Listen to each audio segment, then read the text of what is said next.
মামা কিডা কি বাসায় আছেন নাকি? কিডা তুমি? আমি শাহেদ মামা। আসি বাইরে আসেন দি। আসতেছি, দাঁড়াও। কি অবস্থা কি? মামা আছি তো ভালো। মামা শুনলাম বলে আপনি ভালো কবিতা মবিতার কতি পারেন, তা একটা কবিতা টবিতা শুনুন। এই শুনি কবিতা কি তো কবিতা কতি কতি পারি, পারেন। মেলা কথাম, মেলা আগে কথাম আর কি, যখন বয়স কম ছিল তখন কথাম, বলি নেই আর কি, এখনো আছে আর কি, কতি পারি। তা শুনো মনে একটা। তা শুনুন একটা দেই, আচ্ছা কি ঠিক আছে, কবিতা ভাল লাগে নেই। ঠিক আছে।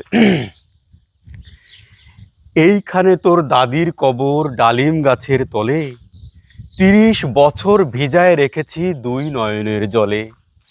এতটুকু তারে ঘরে এনেছিনু সোনার মতন মুখ, পুতুলের বিয়ে ভেঙে গেল বলে কেঁদে ভাসাইত বুক।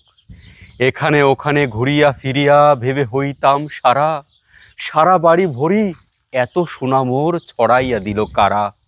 সোনালি উষার সোনামুখ তার আমার নয়নে ভরি, লাঙল লইয়া খেতে ছুটিতাম গায়ের পথ ধরি। যাইবার কালে ফিরে ফিরে তারে দেখে লইতাম কত, এ কথা লইয়া ভাবিসাব মোরে তামাশা করিত শত। এমনি করিয়া জানি না কখন জীবনের সাথে মিশে, ছোটখাটো তার হাসি ব্যথা মাঝে হারা হয়ে গেনু দিশে। বাপের বাড়িতে যাইবার কালে কহিত ধরিয়া পা, আমারে দেখিতে যাইও কিন্তু উজান তলির গা। শাপলার হাটে তরমুজ বেচি 6 পয়সা করি দেরি, পুতির মালার এক ছড়া নিতে কখনো হতো না দেরি। 1.5 পয়সার তামাক এবং মাজন লইয়া গাঁটে, সন্ধ্যাবেলায় ছুটে যাইতাম শ্বশুর বাড়ির বাটে।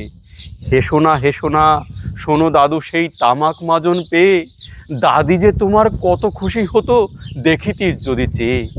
নথ নেড়ে নেড়ে কহিত হাসিয়া, এতদিন পরে এলে, পথ পানে চেয়ে আমি যে হেথায় কেঁদে মরি আখি জলে।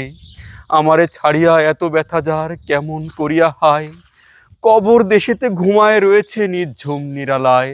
জোড়া হাতে দাদু মোনাজাত করো আয় খোদা দয়াময়, আমার দাদির তরেতে যেন গো ভেস্ত নসিব হয়।